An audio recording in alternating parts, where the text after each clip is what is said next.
Afternoon friends, students. और आज हम लोग शुरू कर रहे हैं एक पॉलिटिकल साइंस का एक बहुत इंपॉर्टेंट टॉपिक जो है राष्ट्रपति प्रेसिडेंट। हर एग्जाम में, हर क्लासेस में ज्यादातर क्वेश्चन पूछे जाते हैं राष्ट्रपति से।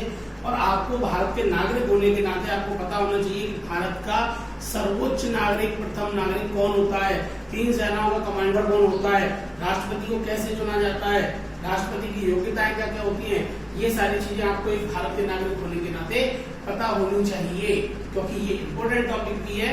और अगर एग्जाम रिव्यू के हिसाब से भी देखें तो भी ये बहुत इम्पोर्टेंट है। तो आज हम बात करते हैं राष्ट्रपति की। राष्ट्रपति मैंने क्यों शुरू किया कि राष्ट्रपति जो मैं बच्चों को पढ़ा रहा हूँ तो उसमें मैं आगे ले चुका हूँ क्लासेस, है ना, लेकिन ऑनलाइन क्लासेस की शुरुआत आज से की है। तो धीरे धीरे करके दोबारा लौट के हम लोग वहीं पे आ जाएंगे, किसी दिन समय मिलेगा तो मैं आपको वो वीडियो भी दिखा सकता हूँ, है ना, बना दे दूंगा मैं आप लोगों को।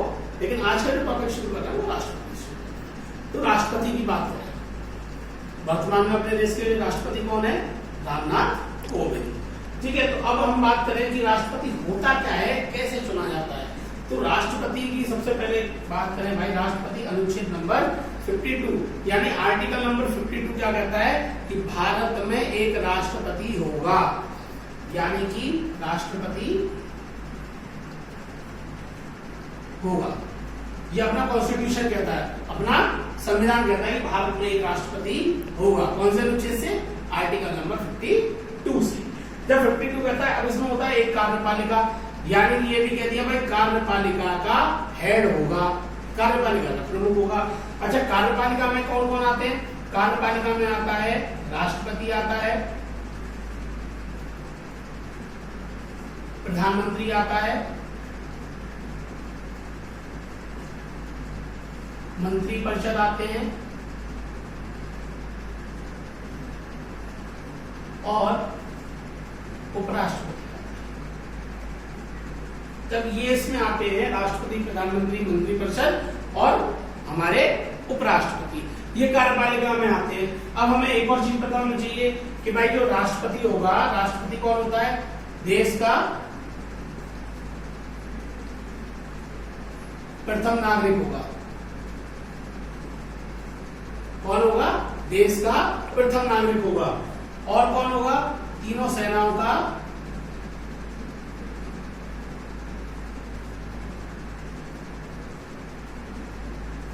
सर्वोच्च कमांडर होगा, यानी थल सेना, वायु सेना और हमारी वायु सेना होती है, उन तीनों सेनाओं का जो अध्यक्ष होगा वो कौन होगा? तीनों सेनाओं का कमांडर होगा हमारे देश का राष्ट्रपति।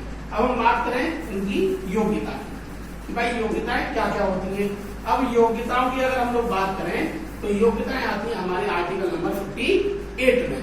58वां अनुच्छेद कहता है कि राष्ट्रपति की क्या योग्यता होनी चाहिए। अब योग्यता की बात करें तो सबसे पहली योग्यता क्या होती है? सबसे पहली योग्यता होती है भारत का नागरिक हो, यानी कि उसको कौन होना चाहिए? भारत का नागरिक होना चाहिए। पहली योग्यता क्या कहती है? भारत का नागरिक हो। दूसरी योग्यता क्या होती है? न्यूनतम आयु 35 वर्ष। यहां अगर हम लोग देखें, उसने कहा न्यूनतम आयु 35 वर्ष हो, उसने ये भी बात की कि अधिकतम आयु कितनी होनी चाहिए। अगर इन केस आपसे ये क्वेश्चन में पूछ लेता है कि अगर मान लो कि अधिकतम आयु राष्ट्रपति की कितनी होनी चाहिए, तो कोई आयु अधिकतम नहीं होती, लेकिन न्यूनतम आयु राष्ट्रपति की जरूर होती है और वो होती है 35 वर्ष। आगे समझ में? यानी कि पहली क्या होगी हमारी योग्यता? भारत का नागरिक हो। दूसरी क्या हो गई? न्यूनतम आयु 35 वर्ष हो, अधिकतम आयु की कोई बात नहीं होगी। तीसरी बात होती है,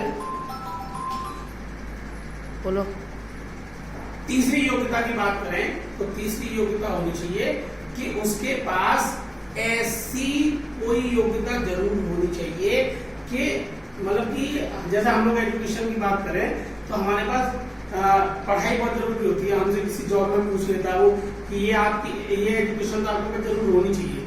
ऐसे ही उसके पास जो चुनाव प्रणाली है लोकसभा सदस्य की, यानी कि लोकसभा सदस्य चुनने की जो प्रक्रिया है उसकी जो योग्यता होती है लोकसभा सदस्य की, उन योग्यताओं को पूरी करता हो, नहीं आता।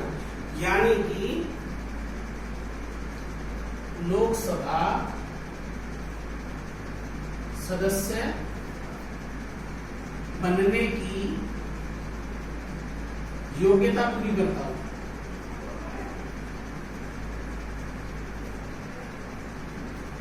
यानी कि लोकसभा सदस्य बनने की योग्यता पूरी करता हूं, ना कि ये नहीं कह रहा, मैं दोबारा अच्छे से सोच लो, अच्छे से समझ लो कि वो लोकसभा का सदस्य हो, नहीं, कोई जरूरी नहीं है लोकसभा का सदस्य नहीं होना चाहिए, लेकिन लोकसभा के सदस्य बनने की योग्यता को पूरी करता हो। अब चौथी क्या कहती है? चौथा कहता है कि भाई लाभ के पद पर ना हो, लाभ के पद पर ना हो। बहुत इंपॉर्टेंट चीज है। कभी कभी हमसे ये पूछ लेता है कि भाई ये लाभ का पद क्या है?